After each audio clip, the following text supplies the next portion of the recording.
And welcome back, everybody, to the TV show. Big day for us. Angelo found a great story that we're going to do in our second segment. I'm Jay Black, joined by Angelo Cataldi and Rhea Hughes. Hey, guys, how are you? How's everything, guys? Great. Good. Well, let's hop into the sad news of the week and get this over with, because I brought this up in the email. If you like TV at all, if you're just involved in the news at all, you know already that Friends star Mathew Perry tragically passed away this weekend at the age of 54. And I wrote to you guys, I'm a Gen Xer. I am very Gen X. There's been many deaths over the course of Gen X. That, like, Kurt Cobain was a big deal for me. I was a senior in high school when Kurt Cobain killed himself. River Phoenix was a great actor I really liked. It was sad when he died. For whatever reason, this one hit me harder than I think any celebrity death has hit me that I can remember. And I think it's a couple of reasons. Number one, it's hard to express to kids today how big a phenomenon Friends was in 1994 when this thing was released. It was the last time monoculture existed in full force, and these people went from not, bouncing around TV. We all kind of knew who they were, to exploding into pop culture icons. Let me start with this. What are your memories of Friends, and what are your feelings about Mathew Perry dying, Rhea? So I woke up in the middle of the night. I guess it happened Friday into Saturday or Saturday into Sunday, and I couldn't fall back asleep. So, of course, I do what we all do. I grabbed my phone and I went to Twitter, and I said, why are people offering remembrances of Mathew Perry? And I said, oh, no. He was my favorite on that show. I remember the actual moment where I laughed out loud and said, I am a fan of the show. And Angelo, I used the line a million times when we did our radio show. And I don't think I ever told you where I got it from. It was a stupid line, but his delivery was so sarcastic and so great. He goes, 3 out of 4 dentists approve, and the 4th is about to cave. And I would use that for a lot of different reasons, whatever we were talking about. I actually thought the romance that they had between him and Monica was done as brilliantly as you could do between friends on a sitcom. I loved him. I was always surprised that he was not the bigger star, although he had some really good movies. The Whole 9 Yards was fun. Yep. But he had his demons, which we all know about, but he was my favorite. Well, to me, of the 6 that did that iconic show, he had the most talent. His comedic timing was unbelievably great. All right. Wonderful. Jennifer Aniston became the biggest star, but he really had everything. And what got me about his passing, was I shocked? I wasn't. I read his memoir last year. Yeah. He has been a tormented soul for most of his adult life. And what really got me about it was that he had everything. You think about it, the kind of money those 6 stars make every week now on residuals, all the years after the show ended. He never had to do anything the rest of his life. No. He could have lived the greatest of great lives, and he couldn't, because inside him, this is a mental illness. And even though all indications are that he died of natural causes, I've seen this over and over and over again. When somebody has a long period where they abuse drugs or alcohol or whatever it is, sometimes even if you beat it, even if you get past it, it comes back around and gets you. The body just gives out. Exactly. And I don't know if it was a heart attack or whatever it was that finally did him in, but it's just tragic, because it shows you that there's no such thing as having it all. No. Because if you have all the tangible stuff, but there's something inside you that's not right, it still could get you. And you mentioned shocking deaths. Do you realize in 1 year, Jay, that we saw Bob Saget, Norm Macdonald, and Chadwick Boseman. That one. Early 40s. If you want to see a great actor, young, establish himself, watch the movie 42. Yeah. He was so great in that. No one had any idea he was fighting cancer until he died. Yeah. These things they become part of our family and then they're gone. Yeah, just speaking to what you were saying, my younger brother was an alcoholic and he kicked it for 3 years and then died 3 years later when he had a problem in his intestines and his blood went septic very quickly because his liver didn't work very well anymore, couldn't fix the problem. So yeah, stuff like that happens a lot. And I think you hit on a good point. I think it's worse when you're kind of broken inside and you get everything you want. Because when you don't have everything you want, you have a pretty good excuse why you're sad. You just go, oh, it's because I'm not a big star yet. You become the biggest star in the world and you're still upset. I think it makes you feel worse. And I'll say this. I need to go back for our younger listeners. You think Millie Bobby Brown from Stranger Things was a big deal, or you think, I mean, this is Friends approach Taylor Swift level fame. And it not talent, Swifties, don't get mad at me. I don't want the Swifties to come after me. But you need to understand that there's a story in the book about Friends where the producers took them all to Las Vegas in September of 1994. And they said, we need to bring you here because this is the last time you'll ever be able to go out and not be recognized. And there's a story that one of the writers on one of Mathew Perry's failed sitcoms, The Odd Couple, said that they went over to work on story and he said, why don't we go take a walk? And Mathew Perry was like, can't walk. I can't go out. And, I'm sorry. It's just, we won't get anything done. People just come up and talk to me. I liked him in everything that he did. Yeah. Every girlfriend I ever had tried to claim I was a Ross. I tried to explain to them that I was actually a Chandler. My wife and I still argue about this. She says I'm a Ross. I fully expect to be called a Chandler. I liked him on Studio 60. That was a bad show, but he was good in it. I liked that show. I even liked the show, and I thought he was great in it. Yeah. And it's a shame. It's just a tragedy. Just a real shame. And one last question I have. Did you, Angelo and Rhea, have someone similar to this? Does Mathew Perry rank up there for celebrity deaths that hit you the hardest? Well, the one that still hits me the hardest, and I am our British correspondent, is Princess Di.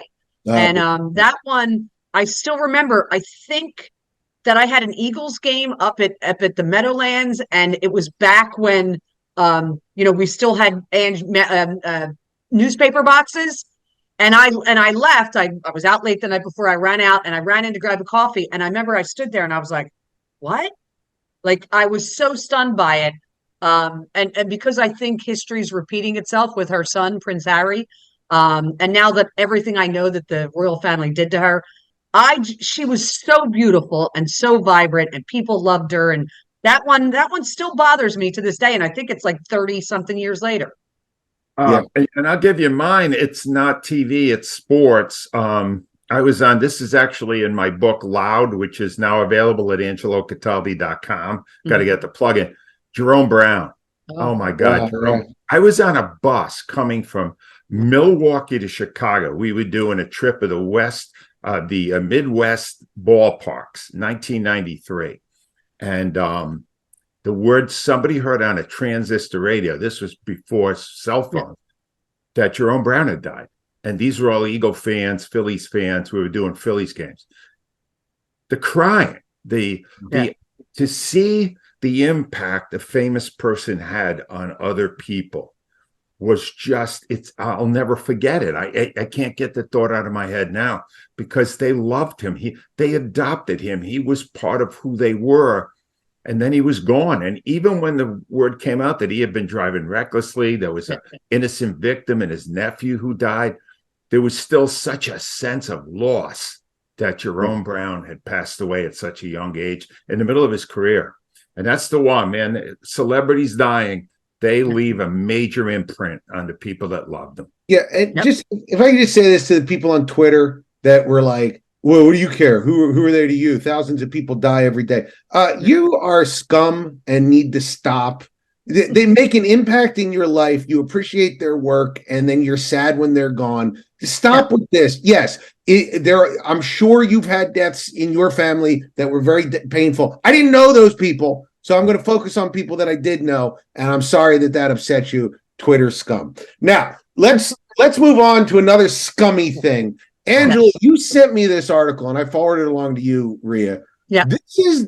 I am incensed about this because it's not a little thing that happened.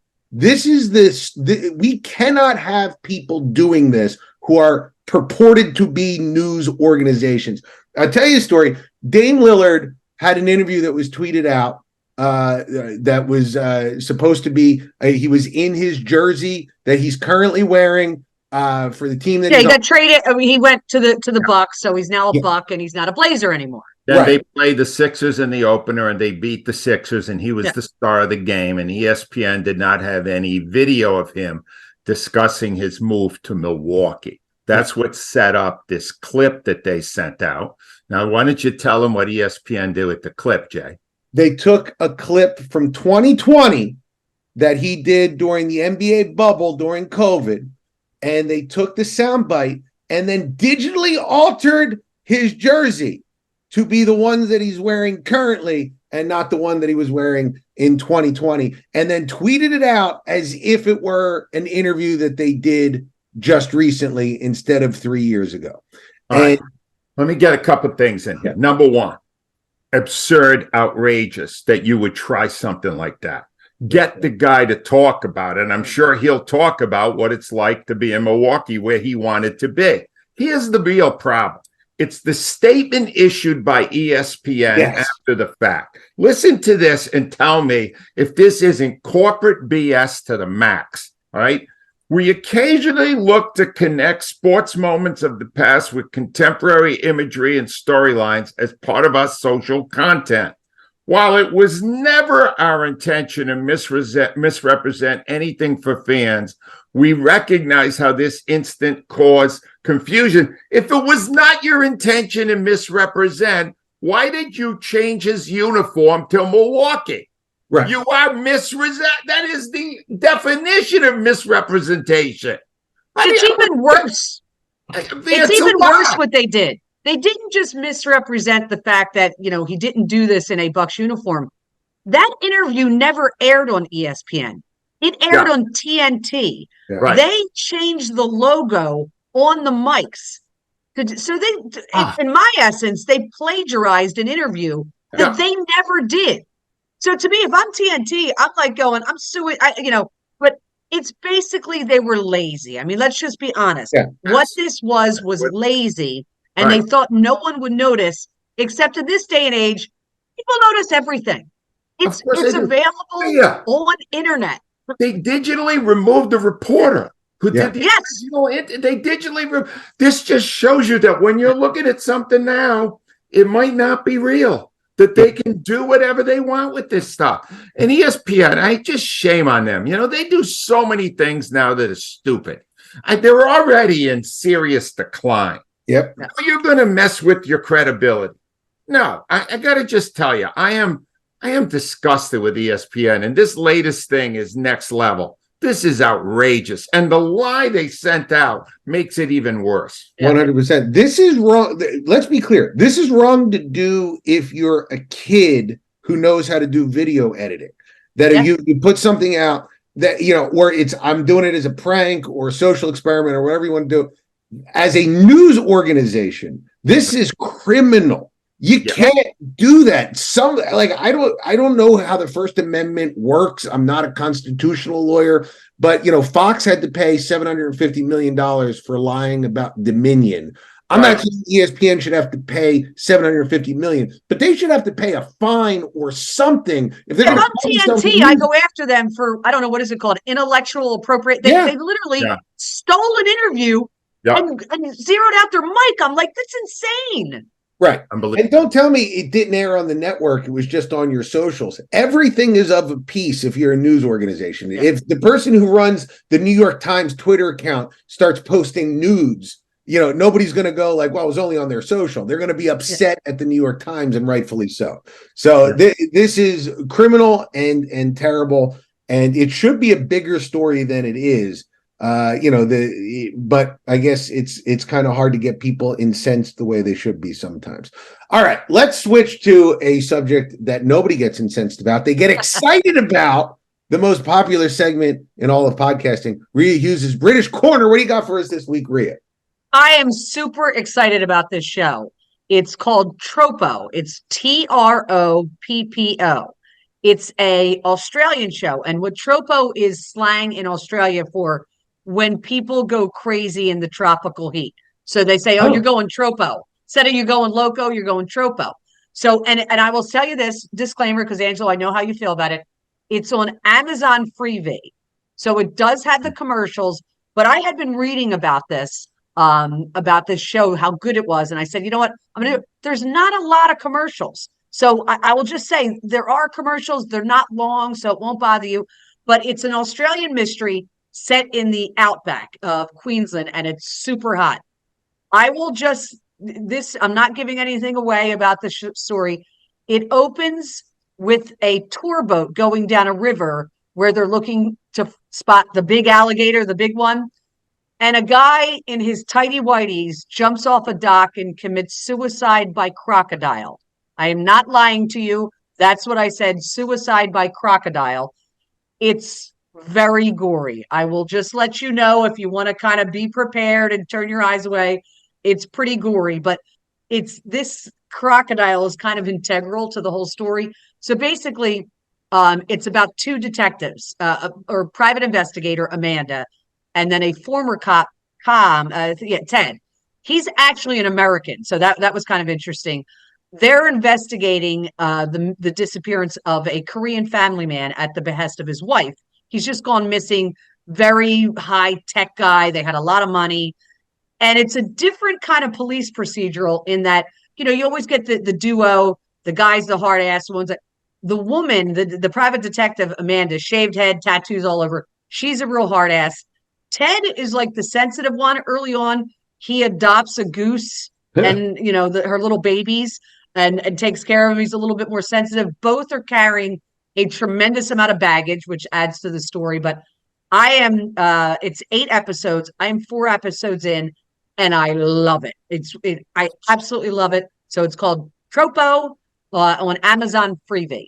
Sometime, Rhea, could you address the issue? Because I have really become addicted to Australian television. So good. Because of Wentworth. Yes, I know. But Rhea, here's the thing. Is it better than British? Check that out some week, because they got some same kind of accent. Deadlock is one of my all-time favorite shows. Yeah, great stuff on Australian television. It's and really great good. Actors come from Australia. I mean, we know them all. Nicole Kidman. There's a whole boatload of them. So Margot Robbie. Right? A lot of good ones. You're right. Absolutely. And I highly recommend it. You will be entertained. If I may say, there's better ways to kill yourself. I mean, I've never been Troppo, but I have to imagine even a machete is better because, an alligator, maybe you don't die right away. Maybe you're like dragged back to the alligator. It's really gory. That's all I will say. I'm just warning people. The opening 5 minutes is a little rough to get through. You realize more people will watch it now that you said I know. And what do you have for us on Teen Corner this week? Okay, this was kind of funny. So last weekend, my son a 14-year-old son has a way more active lifestyle than I do. Sure. We normally watch something, on a Saturday afternoon, but he had several birthday parties this weekend. So he watched Avengers Endgame. So it's the one that came after Avengers Infinity. And I know you and I, Jay, had talked about that Jared may post when he posts this up, our show. The text message exchange I had with my son this morning, I said, dude, you got to give me, the information on the show you watch so I can put it in Teen Corner. And he said, can we do Avengers Infinity? And I said, didn't I hate that movie? Didn't we go to the movie theater? And he goes, yes, you did hate it because everybody died in it. I said, it was the single most depressing movie I'd ever seen. So he said, how about Avengers Endgame? And I said, does everybody die in that? And he goes, No, they're actually not dead in this one. So it's almost like the Dallas episode where the guy goes into the shower and it was all a dream. Yep. So he loves it, and it did really well. Avengers Endgame is basically where all of the superheroes come back and they're able to revive them. 94% on Rotten Tomatoes. It made almost $3 billion. Yeah. He loved it, and he said we actually are going to sit down. He wants to watch it again, but he said he wants me to watch it because I maybe won't hate Avengers Infinity as much. And I said, no, I seriously was depressed after watching it. This one he loved. He said the visuals, everything. And Jay, I'm sure you've seen it. Oh, during two things I'll say about this. Number one, when I saw this in the theater, it was the best thing when there's a moment at the end when they finally say Avengers Assemble, where the whole theater goes crazy. And I'm not going to lie, during the worst parts of the pandemic, to when I was feeling the saddest, I would look at the videos that people had taken, because it's a whole subgenre on YouTube of people recording that moment at the Avengers Assemble moment during Endgame. That was my pick me up when I was feeling sad. And the second thing I'll say is, Rhea, I'm getting to an age now where I don't know pop culture very well. And Halloween was yesterday, and I went to my daughter's Halloween parade, and I kind of feel like you did with Infinity War Endgame. People walking by, I'm like, what are you? I don't know what you are. What are you? And oh, it's from Fortnite. Oh, all right. Well, what are you? And it's like some cartoon show I've never heard of, or an anime. It's like, just be Clark was Kyle from South Park. So I was very happy about that. I'm like, I love that my son is into South Park, because I love South Park when I was when I was younger. Rhea, where can people see Avengers? So that is available in several places. He told me it's available on Apple TV, Disney Plus, and Prime. All right. And Angelo, what is your review this week? What do you got? I'm finding more and more that I'm getting mediocre stories that are given life by a brilliant performance. I'm seeing this a lot lately. And there's one now that just came out on Netflix. Netflix has become the opioid crisis headquarters. Yeah. They just did Painkiller with Matthew Broderick. Now they have Pain Hustlers with Emily Blunt. I knew you would love that movie. Because I love Emily Blunt. You love her. Right? And Emily Blunt in this movie. The first half of the movie's good. All right. It's when she's she starts as a stripper. All right. Well, of course you love it. No. But does she strip in the movie? Does she strip? She's on the pole. But Rhea, she never strips. She doesn't even twirl. You could tell that when they wrote the contract up for her to do this movie, she was going to stand up there with full, she had like a bikini on, and that she was never going to do anything provocative. She did not. However, she then steals the movie. She is so good in this movie. You've got to see her to believe. And she's got help. Chris Evans is in it. He's really good. He's sleazy. He's best when he's sleazy. Andy Garcia. Love Andy Garcia. He's a great. We did meet him. He came into our show one time. Kathy Moriarty is in it from Schitt's Creek. It is a terrific cast. The second half is not great. I'm not going to tell you it's a great movie by any means. But if if this was a better script, Emily Blunt would get an Academy Award nomination for this performance. She'll probably still get it for Oppenheimer. She's way better in this than she is in Oppenheimer. But the movie itself is okay.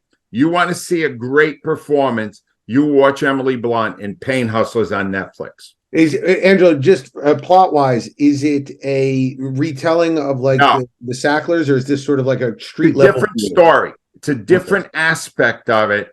It's actually a story of a guy named Kapoor and Unisys, and they had their own nasal product that used the opioids. So it was a different story, but it's the same track. Gotcha. She's still trying to convince doctors to use this so that they can make money. That part of it was the same.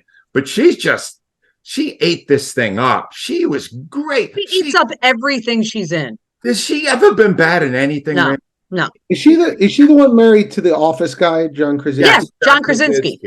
Are they just trying to create a race of super people? Is that what's going on there?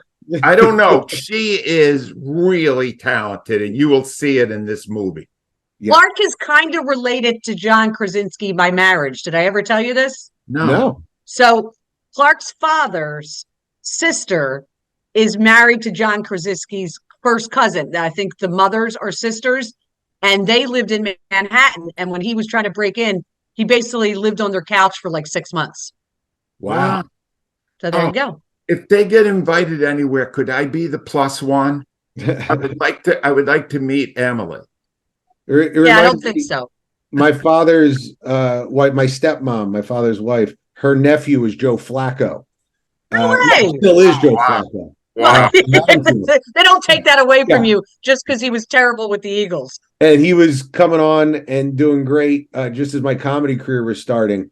And I remember it was like, hey, I just got on Showtime. And it's like, oh, yeah, well, Joe Flacco just won a Super Bowl. And it's like, all right, I'll go sit over there. I probably shouldn't bring up my comedy. So let's stay with Netflix for a second. I sent this over to you. I just want to hit on this quickly.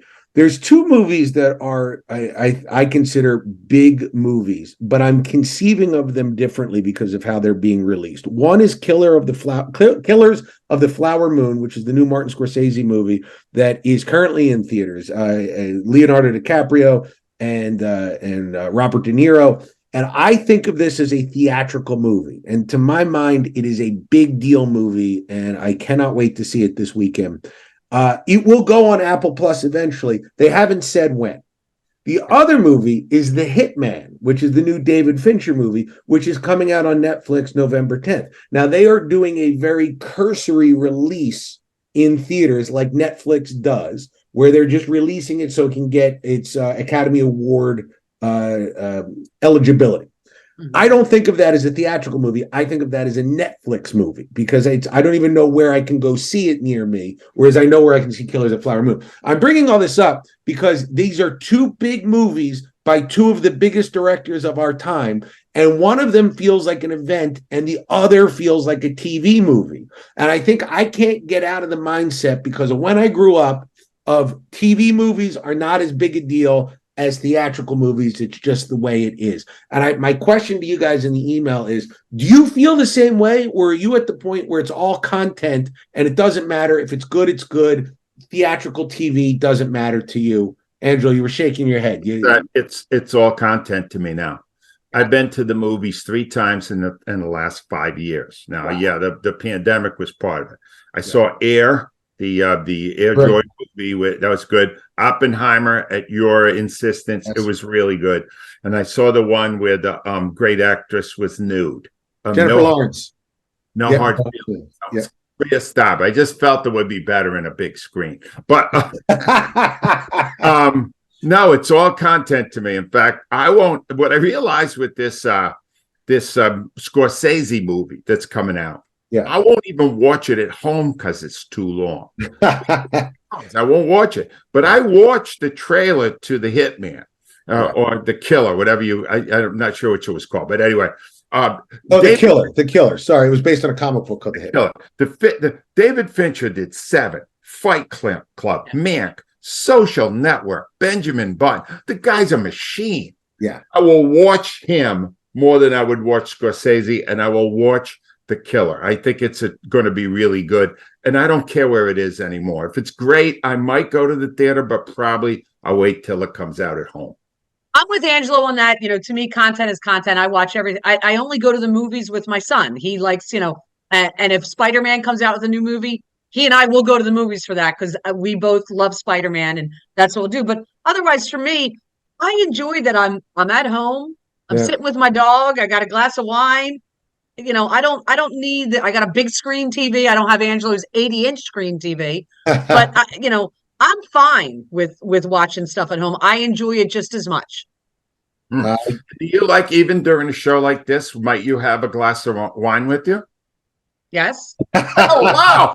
She drank half of it. We're leading this woman to drink, Jack. No, I like my white wine very cold, so I don't fill it up. Right. I fill it up just to a little bit I've taken a couple sips, but I like it cold, and I'll go back and hit it cold. I prefer what they call a long pour. Anyway, Jay, what do let we me get this tell you week? what we got. All right. You could see all of the Friends. Friends is everywhere, by the way, on subscription. You could see Friends and the great work of Mathew Perry on Hulu, Max, Amazon. They're all streaming it right now. ESPN, I would say don't watch it because you have to beware they are not honest. If you're looking for a great Australian show, Rhea recommends Troppo on Amazon Freevee. Avengers Endgame is recommended by Clark Cohn, her son, who's 14. That's on Apple Plus and Disney and on Amazon Prime. Pain Hustlers is on Netflix. Emily Blunt, phenomenal. And The Killer will soon be on November 10th, will be on Netflix, and that looks like a winner. Absolutely. And you can get Angelo Cataldi's book at angelocataldi.com. Loud. You don't have it. You got to look it up. I don't have it. Can I mention? Can we give a little plug that you're going to be hitting your old stomping grounds next week? Next Wednesday at 9 a.m., I will be on my old WIP morning show, which is new now. The only carryover is our producer, Joe Rector, and the amazing Rhea Hughes. And Rhea, I'm very much looking forward to that. I'm excited. It's going to be fun. Very strange to be back at the old stomping grounds. Guys, you have to go to angelocataldi.com and buy the book. If you do, Angelo, are you still personalizing it if you buy through the website? Including profanities if necessary. Yeah, if you are a Philly sports fan and you have listened to Angelo Cataldi, that is a Christmas gift that needs to go out. It needs to be under the tree. I will be getting it for our super fan, Louise Bonacore, who is our super fan. She's really Angelo Cataldi and Rhea. She's a super fan from the radio, and she loves listening. So I will be definitely getting that. AngeloCataldi.com. Guys, thank you so much for listening. Special thanks to Jared Clapper, who's got a lot of video work he has to do on this one. And we'll be back next week for more TV talk.